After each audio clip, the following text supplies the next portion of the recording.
예수께서 감람산 위에 앉으셨을 때에 제자들이 조용히 와서 이르되 우리에게 이르소서 어느 때에 이런 일이 있겠사오며 또 주의 임하심과 세상 끝에는 무슨 징조가 있사오리까.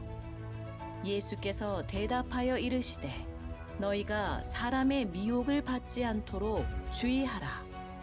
많은 사람이 내 이름으로 와서 이르되 나는 그리스도라 하여 많은 사람을 미혹하리라.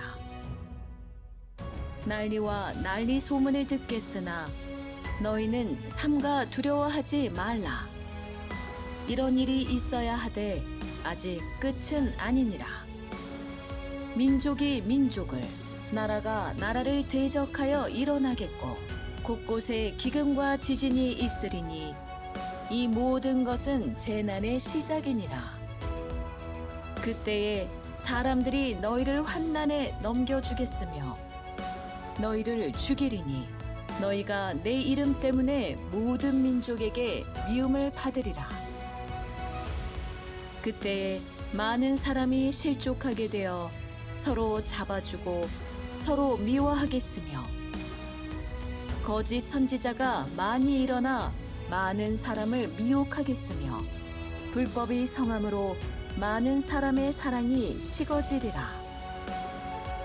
그러나 끝까지 견디는 자는 구원을 얻으리라. 이 천국 복음이 모든 민족에게 증언되기 위하여 온 세상에 전파되리니 그제야 끝이 오리라.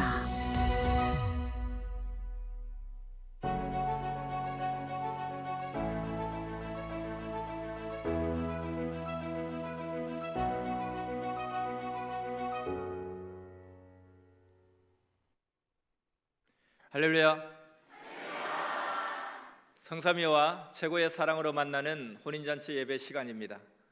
여러분 모두에게 영원하신 하나님의 사랑과 평강이 충만하기를 축원합니다. 지난 한 주간은 기도와 사랑의 권세에 대해서 말씀해 주셨는데 여러분 기도의 권세, 사랑의 권세를 잘 사용하고 있습니까?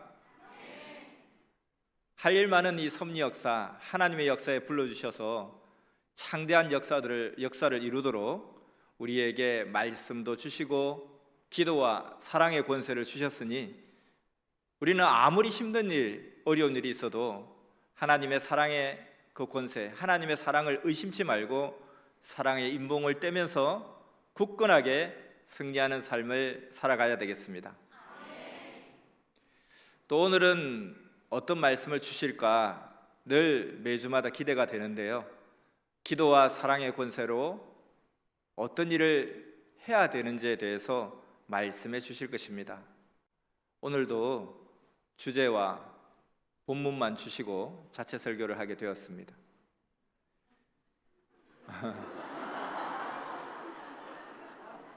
웃은 일이 아닌데 오늘 말씀의 주제는 끝은 강하다. 끝은 강하다. 그리고 부제로는 끝까지 하는 자가 승리한다. 끝까지 하는 자가 승리한다입니다. 오늘 본문의 말씀을 보면 예수님께서 십자가를 지시기 전에 사랑하는 제자들에게 하신 말씀입니다. 예수님이 오셔서 구약 성경의 모든 비밀을 밝히면서 그렇게도 하나님의 말씀을 전하면서 몸소 보여주셨는데 그럼에도 불구하고 끝끝내 악평하고 핍박하고 미워하는 사람들로 인해서 고난으로 그 판국이 기울어졌습니다. 이때 예수님은 앞으로 닥칠 앞날을 가르쳐 주시면서 너희는 어떻게 하라, 이러이러한 일들이 일어날 것이니 너희는 어떻게 하라 하고 가르쳐 주신 말씀이 오늘 본문 말씀입니다. 오늘 주제 말씀대로 끝은 강합니다. 창도 창끝이 강하고 화살도 그 끝이 강하고 칼도 칼 끝이 강하듯이 역사도 그 마지막 끝이 강합니다. 구약보다 신약이 강하고 신약보다 성약 역사는 더 강합니다. 그런데 사탄도 악의 세계도 끝날에 되면 더 발악을 하니까 이 사탄의 세계도 강해집니다. 끝에는 사탄도 강하니 많은 어려움이 있을 것이다 하고 예수님도 말씀하십니다. 사람들이 너희를 환난에 넘기고 너희가 내 이름 때문에 모든 민족에게 미움도 받으리라. 그때 많은 사람들이 실족하고 서로 미워하여 서로 잡아 넘기고 거짓 선지자들이 많이 일어나서 미혹하겠으며 불법이 성하여 많은 사람의 사랑이 식어져 가리라 하셨습니다. 그 끝은 강하다.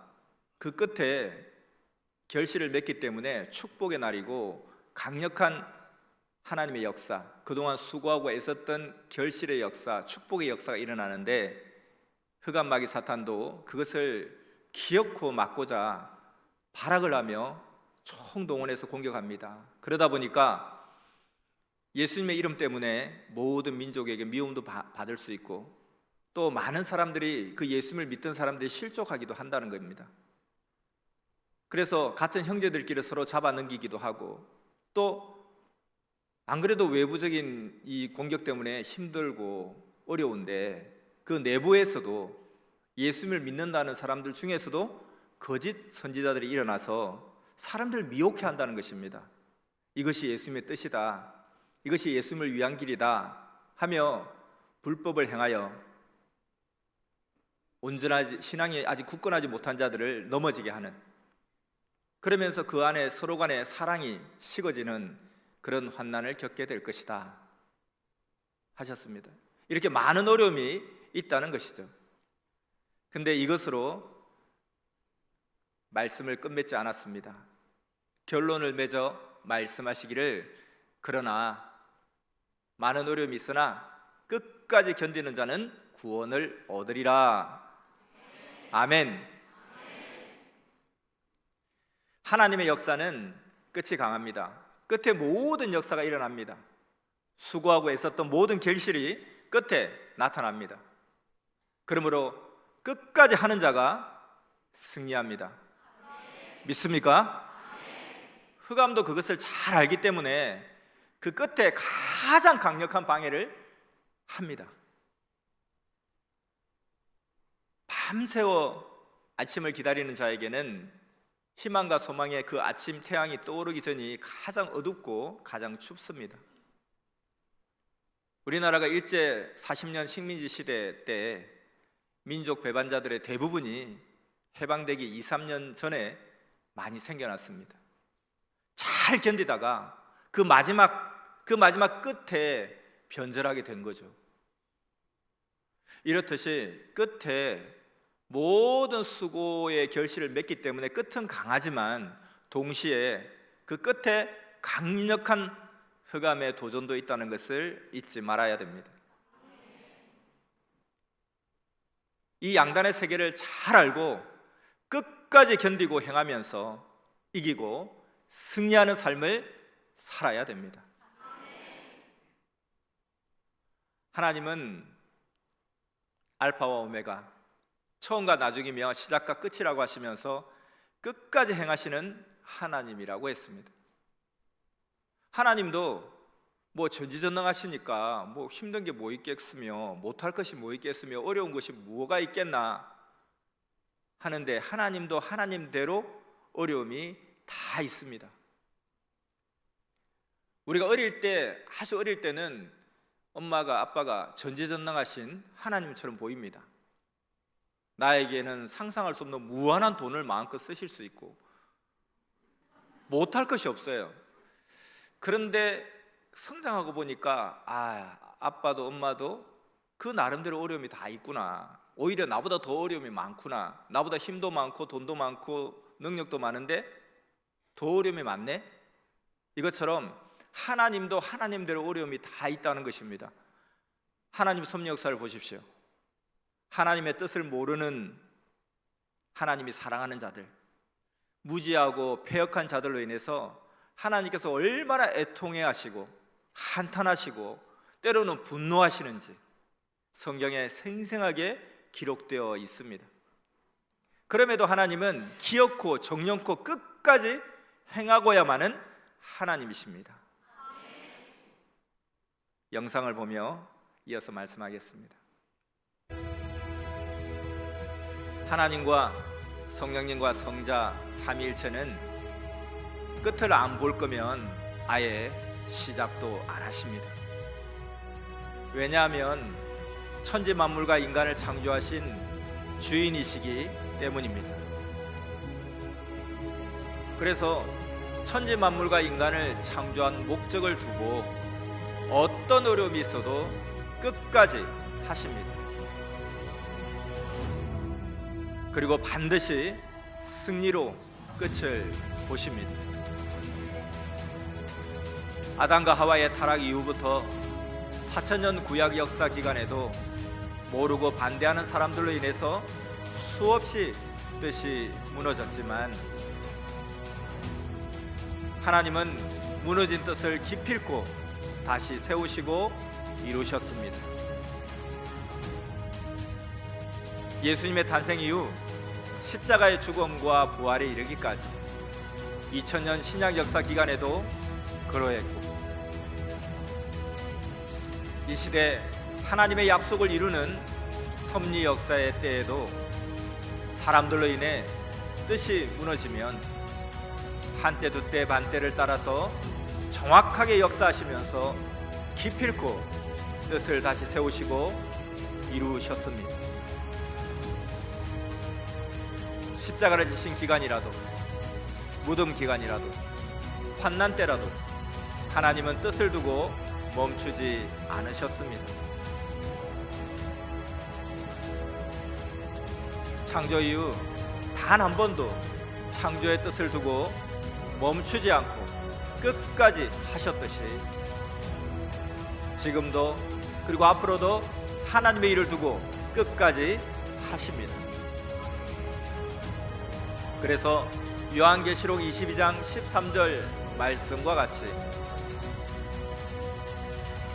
하나님은 알파와 오메가 곧 처음과 나중이며 시작과 끝이십니다. 아멘. 전지전능하신 성삼위 하나님은 천지 만물과 사람을 창조하신 주인입니다. 주인은 끝까지 합니다. 종들은 시간만 되면 하다가 말고 그냥 가버립니다. 그렇지만 주인은 끝났어도 계속 합니다. 그래서 우리가 어떤 가게에 들어가 봐도 누가 주인이고 누가 주인이 아닌지 금방 알 수 있습니다.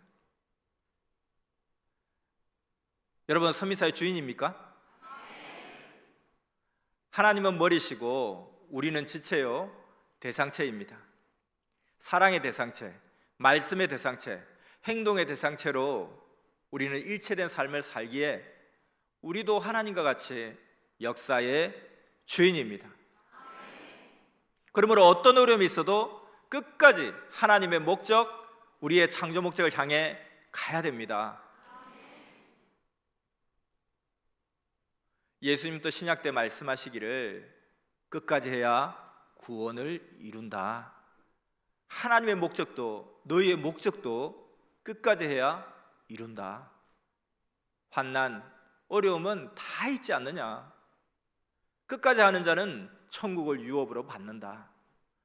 땅의 천국도 유업으로 받는다 하셨습니다.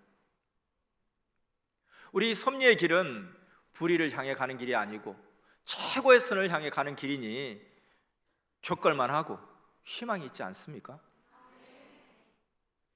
섭리의 모든 일들은 행하면 심판받는 일이 아니고 해서는 안 되는 일이 아니고 희망의 하나님을 모시고 섬기고 가는 길이니 정말 보람되지 않습니까?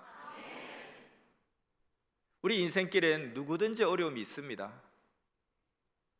요즘도 그런지 모르겠지만 옛날 우리 어머님들 내 앞에서 고생 자랑하지 마라. 내 걸어온 길을 글로 쓰면 눈물로 책을 몇 권 쓴다.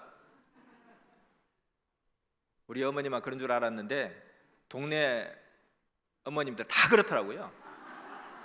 고생한 거 뱉으라면 다 할 말이 있다는 것입니다. 내 앞에서 고생 이야기하지 마라. 이와 같이 모든 사람이 인생길 살아가다 보면 어려움이 있습니다. 아무리 잔잔한 호수 같은 바다라 할지라도 풍랑이 무섭게 거세게 일 때가 있습니다. 왕들도 그러하고 예수님도 선지자도 재벌가도 권력자도 다 그러했습니다. 다 어려움이 있습니다. 우리가 우러러보는, 만민이 우러러보는 그런 부러운 사람도 다 어려움이 있었습니다. 나같이 고통을 겪는 사람이 있을까? 이거 너무한다. 이거 내가 잘못된 길을 가는 게 아닌가? 이거 이렇게 자꾸 어려움 겪는 거 보니까 이게 잘못된 길이 아닌가? 자기가 분명히 확신하고 달려온 길이고 걸어온 길인데도 불구하고 막상 어려움을 겪게 되다 보면, 야, 이건 나같이 이렇게 고통받는 사람이 어디에 있을까? 내가 가는 길이 잘못되어서 그런 게 아닐까? 이렇게 열심히 하나님 섬기고 이렇게 열심히 기도하고 가는데 왜 어려움이 내게 닥치지? 하나님이 안 계시는 거 아닌가? 그렇게 할 때가 많습니다. 이렇게 하나님을 믿고 가도 어려움은 있습니다. 근데 왜 그런가 하면 앞날에 이상을 만드는 중이기 때문에 그러합니다. 열매를 맺으려면 수고를 마다하지 않아야 됩니다. 그런 수고가 없으려면 열매를 맺는 길을 가지 않으면 됩니다. 우리가 이 엄청난 역사를 만들어가고 이 엄청난 구원과 휴거를 이뤄가는데, 하나님의 사랑의 상대처럼 만들어가는데 그 길이 그저 막 쉽기만 하겠습니까? 높은 산에 올라갈수록 어려움은 더 있습니다. 그렇지만 왜 올라갑니까? 멋진 풍경이 있기 때문에 올라가는 것입니다. 이 역사가 귀하고 우리의 삶의 목적이 너무 귀하기 때문에 끝까지 안 하면 의인들은 실망시켰다고 심판을 받습니다. 끝까지 가야 됩니다. 끝까지 해야 승리합니다. 어떤 경우에도 포기하지 않으면 기회는 옵니다. 우린 너무 쉬운 게 하나님의 역사, 하나님은 정령코 이루신다고 했고 하나님의 역사 속에 그것이 증명되어 있습니다. 그러니까 우리는 답을 알기 때문에 자신 있게 갈 수 있는 거예요. 그래서 어떤 경우에도 포기하지 않으면 기회는 온다. 이것은 어떻게 보면 세상의 사람들도 성공의 노하우로 이야기하지만 이 하나님의 역사에서는 확실하게 그러합니다. 세상의 사람들도 포기하지 않으면 기회는 온다 하는 말을 하고 신념으로 살고 사는 사람이 많습니다. 끝날 때까지 끝난 것은 아니다 하는 것은 이제 전 국민이 다 아는 격언처럼 되어버렸습니다. 2011년 8월 달에 우리 대한민국 대구시에서 세계 육상대회가 열렸습니다. 세계 육상대회가 어느 정도 권위가 있냐면은 올림픽, 월드컵, 그리고 세계 육상 경기대회, 이 세계 대회가 3대 스포츠 행사라고 합니다. 월드컵과 올림픽에 준하는 큰 행사예요. 근데 이제 문제는 뭐냐면 우리나라가 육상에 너무너무 볼모지라는 것입니다. 그래서 우리 육상이 너무 이게 불모지다 보니까 이 메달도 하나도 못 따는 주최국이 될 수도 있는 거예요. 금메달은 그냥 동메달 하나도 딸 수 없는. 근데 육상 종목이 40 몇 종목 되거든요. 엄청나게 많거든요. 근데 그중에 단 하나도 메달이 없다. 큰일 났다. 이거 망신이다 이거. 그래서 그 대회를 주최한 나라에 메달이 하나도 없던 적이 한 번도 없다 할 정도로 너무 망신이다. 그런데 우리나라에 유일한 기대주가 한 사람이 있었으니 경보, 육상 종목 중에도 좀 그 중에도 별로 인기 없는 경보 20km 종목에 우리나라 대표 선수가 메달권의 가능성이 있다 이렇게 했습니다. 그러니까 이 선수는 엄청난 마음의 부담감과 책임감이 있었겠죠. 너밖에 없다, 너를 믿는다, 화이팅 하는데 그게 다 부담스러운 거예요. 왜 나밖에 없냐? 야, 이거 진짜 내가 제일 잘하고도 메달 못 따면 이 완전 역적되게 생겼다. 너무너무 부담감, 너무너무 책임감. 그래서 경기하는 이틀 전에 극심한 복통이 찾아온 거예요. 그래서 급하게 응급실에 가보니까 스트레스성 위경련이 굉장히 심하게 온 거예요. 그러다 보니까 어떻게 해요? 먹으면 안 되죠. 그래서 이틀 동안 먹지 않았습니다.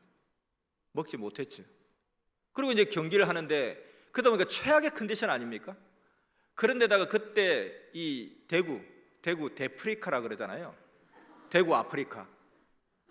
근데 이 습도가 85%였대요.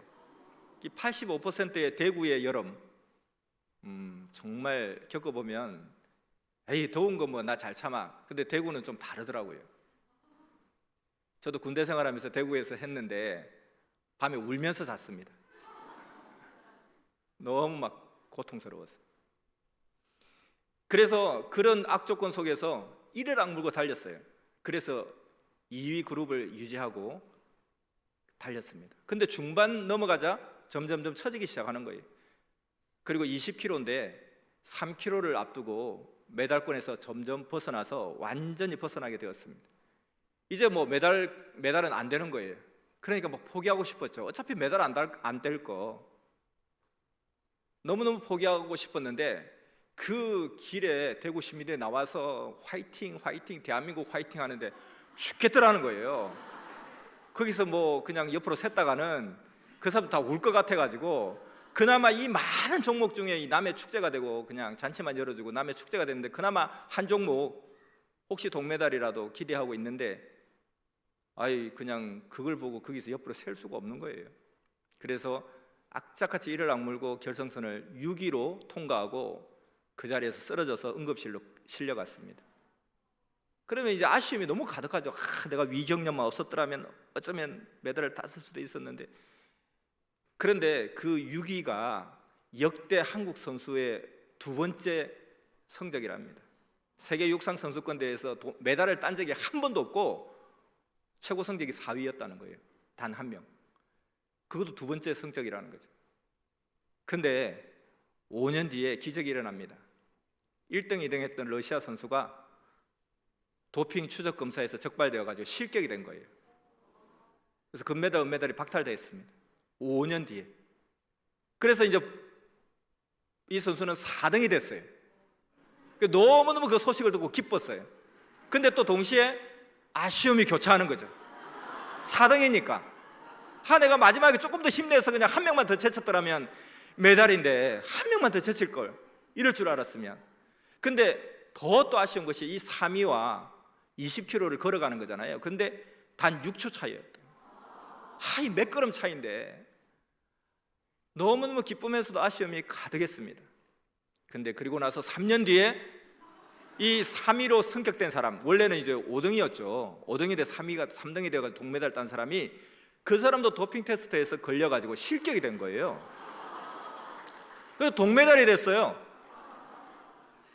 그래서 이 주최 측에서 다음 세계 육상 경기 대회 때 이 선수를 초청해서 정식으로 메달 수여식을 해줍니다. 최악의 조건을 딛고 포기하지 않았던 그 투혼이 8년이 지나서 한국 육상 최초의 세계 선수권 메달리스트라는 보상으로 돌아옵니다.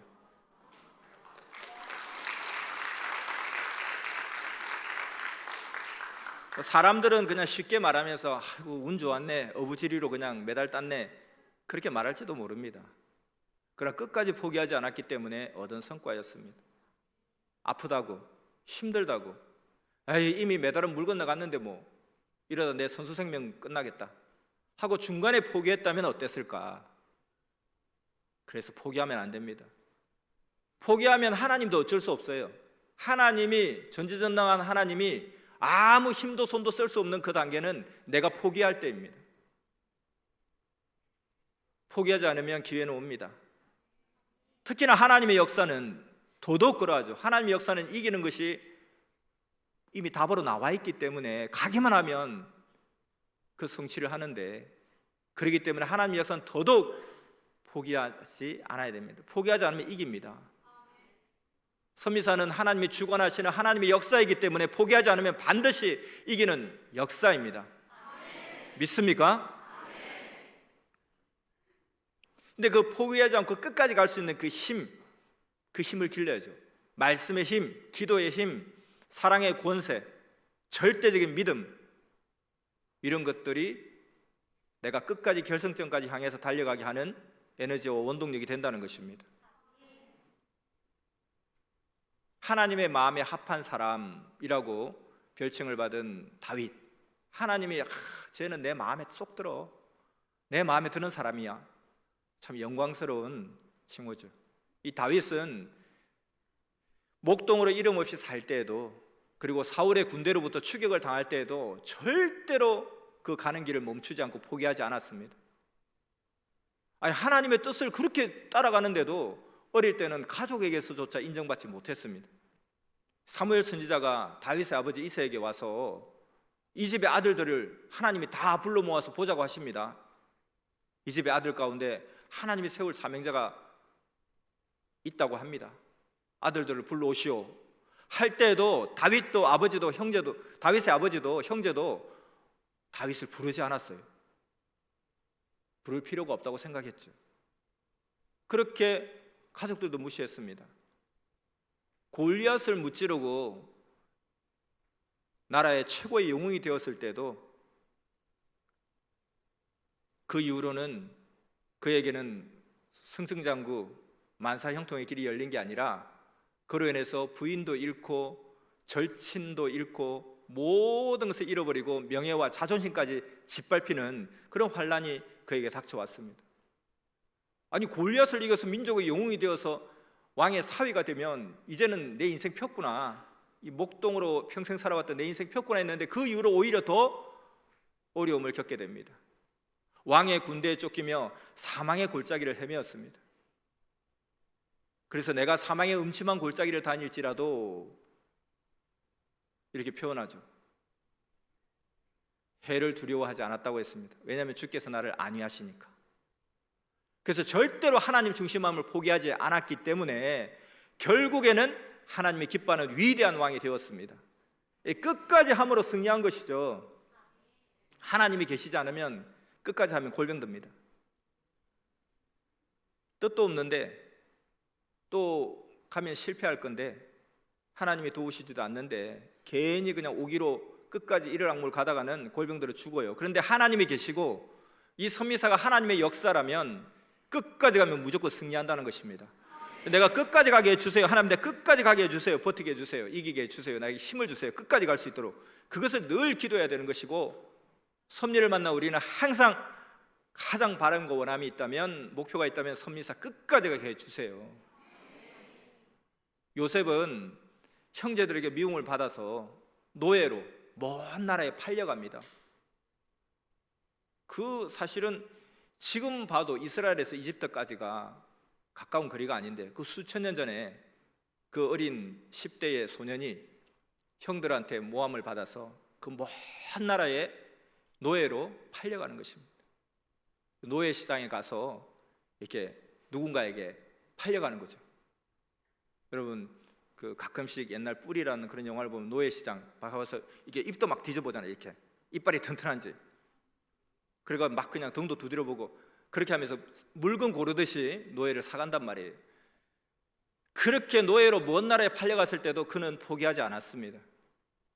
그런데 그렇게 하다 보니까 정말 좀 잘 풀렸어요. 그래서 그 노예들 중에는 대장이 되어가지고 그 집의 집사장이 됩니다.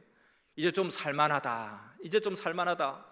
이게 뭐 말이 노예지 사실은 이 집의 가족과 같은 그런 사람이지 뭐, 집사장이니까. 근데 그 점에 억울한 누명을 쓰게 됩니다. 너무너무 억울한 누명을 쓰고 이제는 다시는 살아서 나오지 못할 중죄인이 갇히는 감옥에 가게 됩니다. 그렇게 억울한 누명을 썼을 때도 그는 포기하지 않았습니다. 끝까지 믿음으로 행했습니다. 그래서 총리 대신이 됐죠. 아니, 끝까지 하지 않았더라면 어떻게 됐을까? 근데 이 요셉이 이렇게 끝까지 할 수 있었던 자기 마음의 중심이 무엇이냐, 비결이 무엇이냐? 그는 자기가 처한 위치를 바라보지 않았습니다. 자기가 처한 환경을 바라보지 않았습니다. 그 위치보다는 관계, 하나님과의 관계에 초점을 맞추었기 때문에 이길 수 있었습니다. 위치는 노예였어요. 근데 하나님의 관계는 변함이 없는 거예요. 하나님이 여전히 나를 사랑하시고 나도 여전히 하나님을 사랑하고 하나님과 나는 단단히 일체되어 있었던 것입니다. 그렇기 때문에 흔들리지 않았던 것입니다. 누명으로 중재인이 되어 감옥에 갇혔을 때도 위치는 감옥이었으나 하나님과의 관계는 변함이 없었기 때문에 굳건하게 끝까지 갈 수 있었습니다.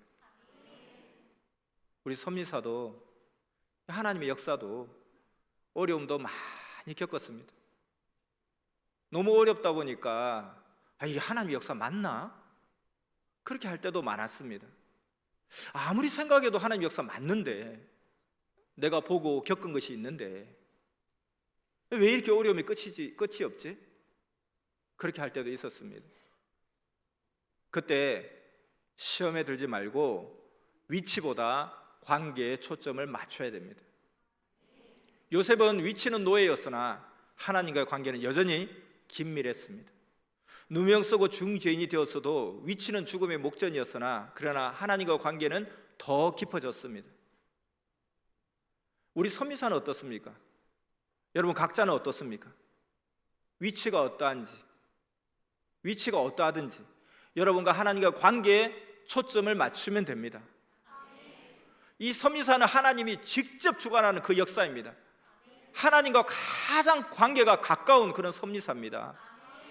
그러므로 지금 이 섭리가, 그리고 여러분 각자가 처한 그 위치가 어디든지 간에, 이 섭리가 겪고 있는 어려움이 어떠하든지 간에 다윗같이 요셉같이 끝까지 가면 반드시 승리합니다.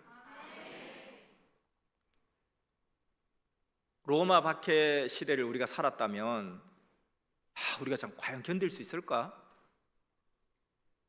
조선 시대 말 그 박해 시대 때 우리가 살았다면 끝까지 견딜 수 있었을까?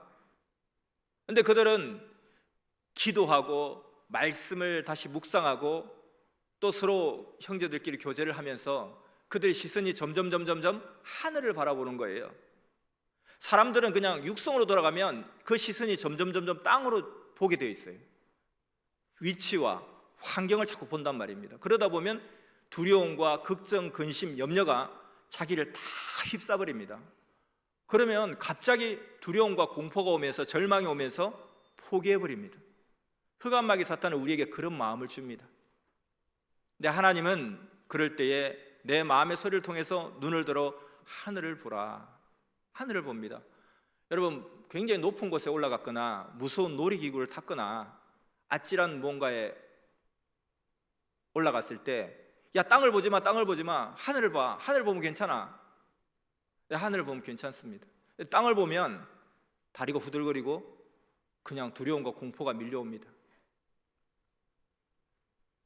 그래서 그들은 그 가운데 찬양하고 기도하면서 그 시선이 하늘로 올라가는 거예요.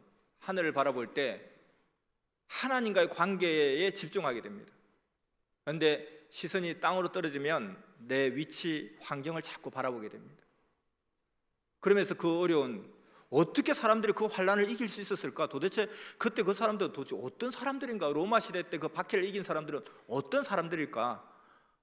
바로 우리 3대조, 4대조 할아버지 격인 우리 조선시대 말에 그 순교자들은 어떻게 그 어려움을 이길 수 있었을까? 나라면 그렇게 할 수 있을까? 근데 그들이 특별한 사람들이 아니었다는 것입니다. 그냥 평범한 다양한 귀족부터 왕족부터 저기 노예에 이르기까지 남녀노소 다양한 사람들이었습니다. 다만 한 가지 차이는 그들은 어떤 과정을 통해서든지, 형제들의 권면일 수도 있고요, 그냥 기도하면서 찬양하면서 말씀을 들으면서 어떤 경로를 통해서든지 그들의 시선이 하늘을 보게 되었던 것입니다. 하나님께서는 살아계시고 하나님이 여전히 우리를 사랑하시고 우리가 이 하나님 섭리길을 가는 것은 정말 당연하고 위대한 길이구나라는 그것을 알았을 때 그 어려움을 이길 수 있었던 것입니다. 그때 그 순교자들이 그 믿음을 지키지 않았더라면 이 한국 기독교는 존재하지 않았을 것입니다. 그렇다면 이 섭리사도 존재했을까요?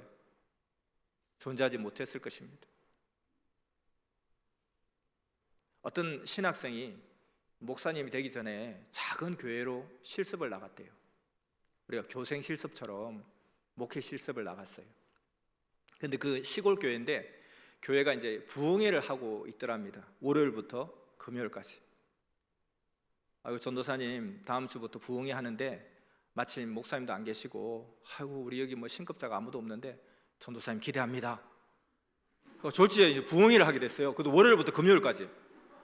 환장하겠네 정말.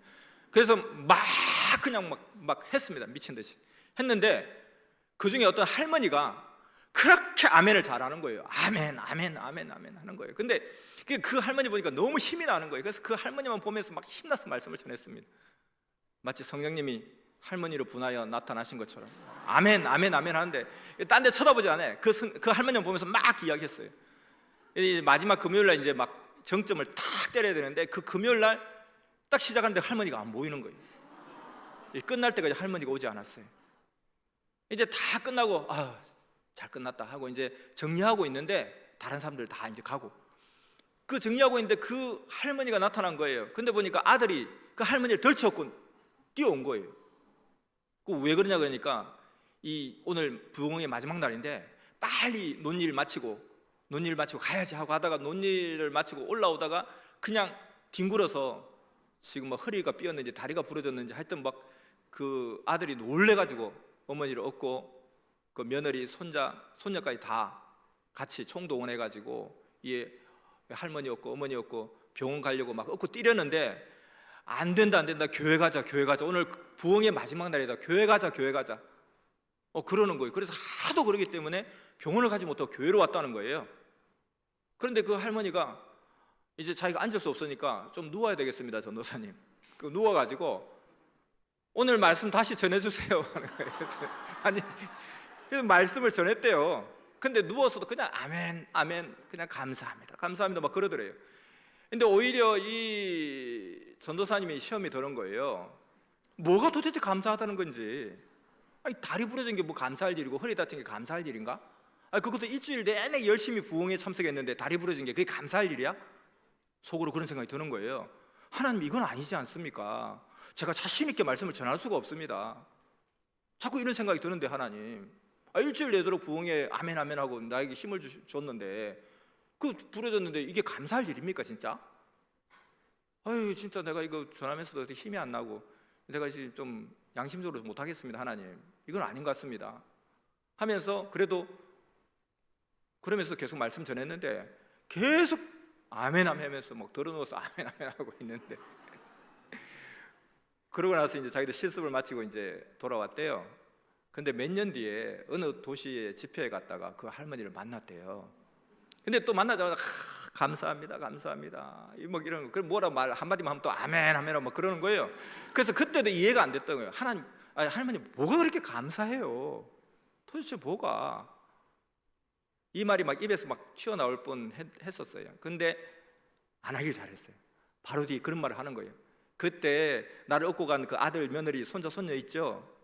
전혀 예수를 안 믿었는데 그때 내가 다친 바람에 나올 때까지 내가 교회 가자니까 할 수 없이 가서 예배에 참석했다는 거예요. 지금은 다 예수 믿는다는 거예요.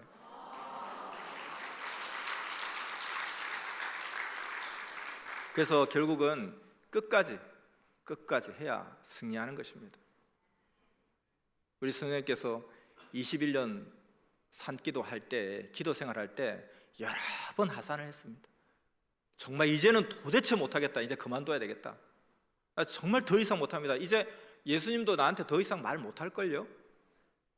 뭐 이렇게 했는데 내가 뭐 달라진 게 뭐 있습니까? 기도에서 무슨 떡이 나왔어요, 밥이 나왔어요. 가면 우리 가족들 엄마부터 그렇게 뭐라 하고 또 이 바쁜 농사철에 우리 아버지 어머니 좀 도와줘야 되는데 이 사지가 멀쩡하고 씩씩하고 젊은 청년이 와서 이렇게 기도하고 하면 우리 집에 뭐 경제라도 좀 펴든지 아니면 사람들이 나를 좀 인정해 주든지 내가 말씀 전하면 사람들이 은혜 받고 감동받고 뭐 역사가 일어나든지. 교회 전도사님이 그렇게 심하게 기도하는 것 보니 영이 들린 것 같습니다. 사탄이 들린 것 같습니다. 어떻게 성경을 그렇게 몇백 번씩 몇천 번씩 읽습니까? 그건 과한 것입니다. 이상합니다. 이러고 가족들도 그러고 동네 사람 다 미쳤다 그러고 이건 아니지 않습니까? 하고 21년 수도생활, 기도생활 중에 여러 번 하산했고 몇백 번은 그만두려고 마음을 먹었습니다. 그때 만약에 중단했다면 선미사는 없는 것입니다.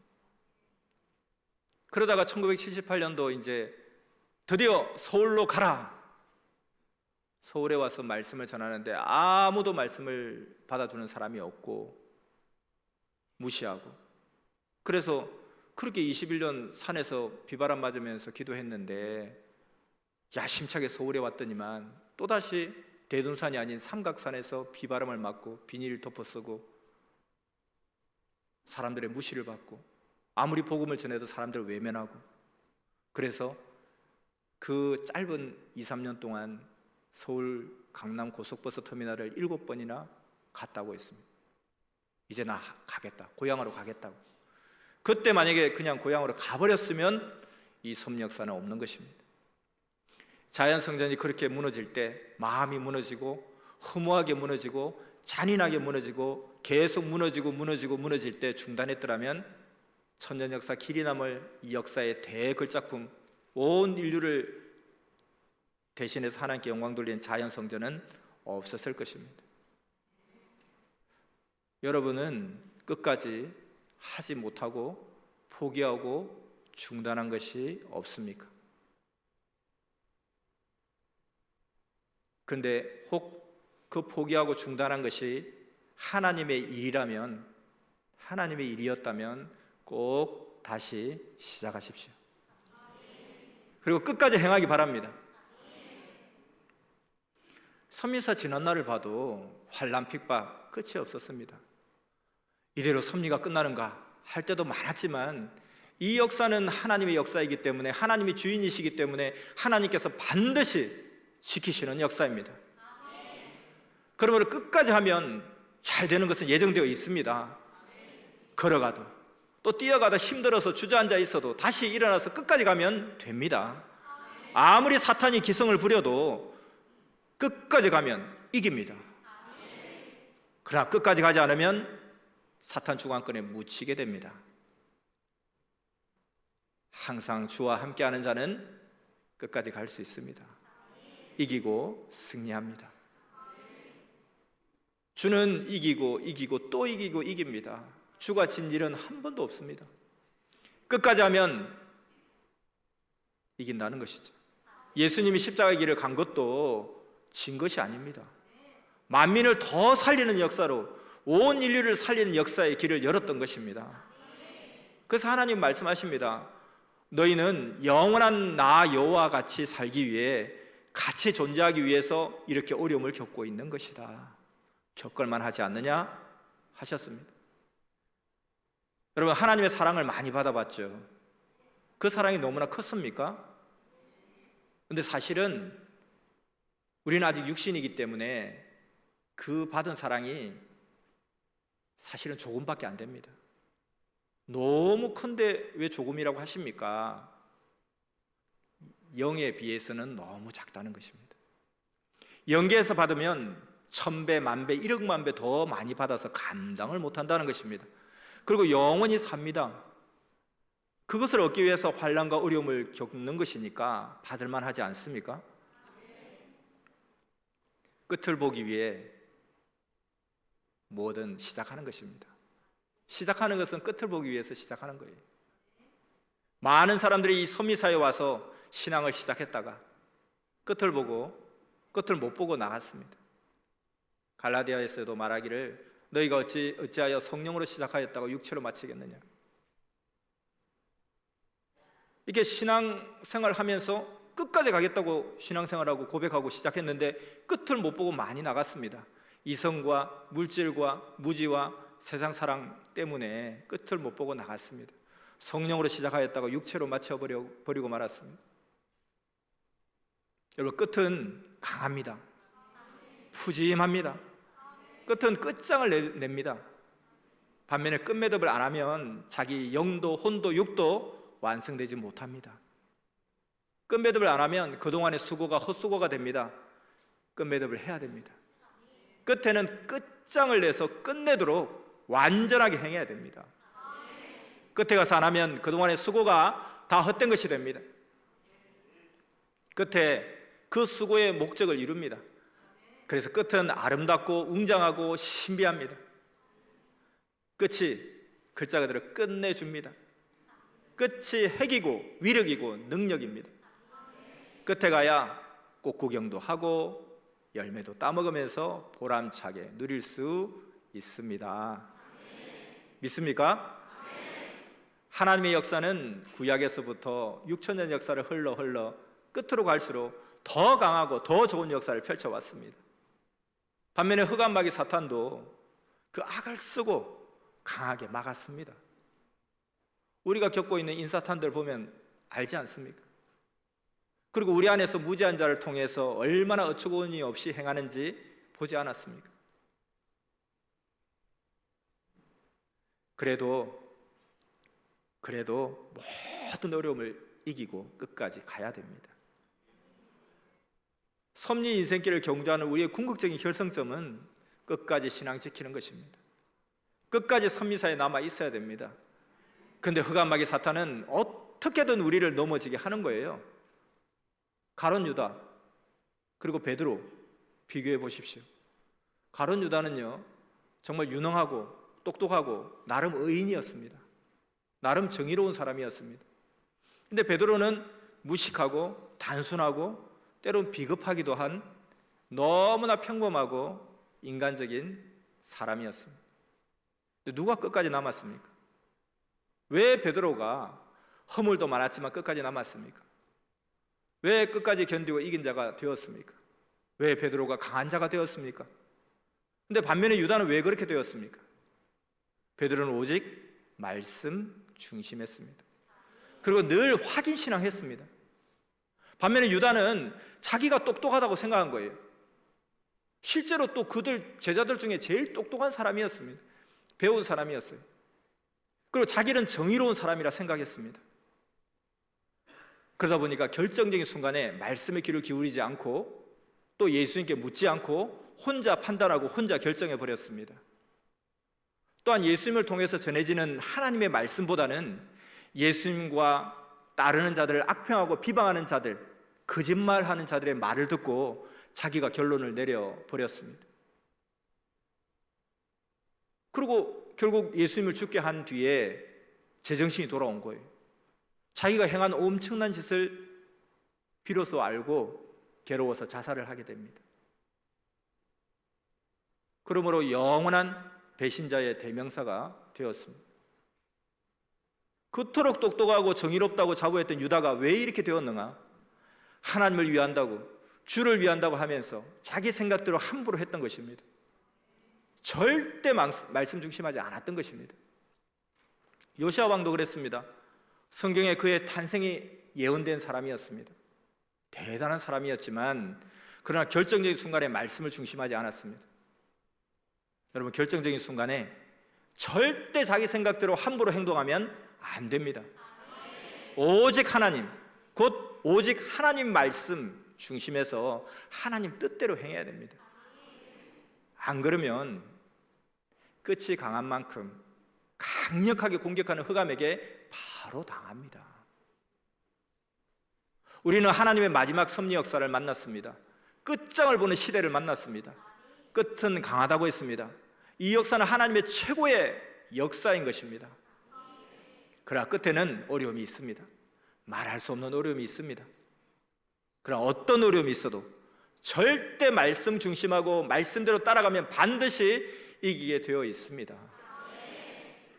똘똘 뭉쳐 하나 되어서 이 시대 생명의 말씀을 온 세상에 더 강력하게 전파해야 되는 우리의 사명을 행해야 됩니다.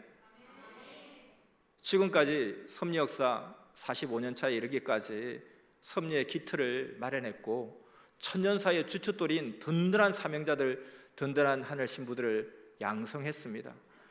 이제 그 터전 위에 힘차게 복음의 역사를 펼쳐서 창대한 역사를 이루어야 될 그런 때입니다.